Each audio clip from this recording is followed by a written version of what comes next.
দিঘি গড়াটা কি তোমার signature style হয়ে গেল? স্পেশাল দিনে একটু অপেক্ষা করালে ভালোবাসা বাড়ে, জানো না?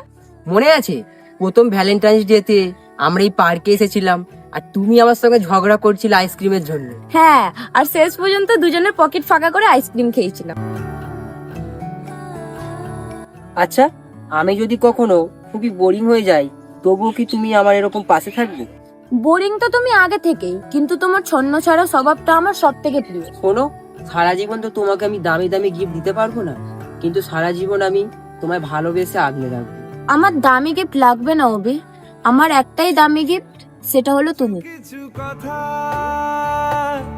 বসে আছে ভিজে, মিছি মিছি ব্যথা হয় নিজে নিজে।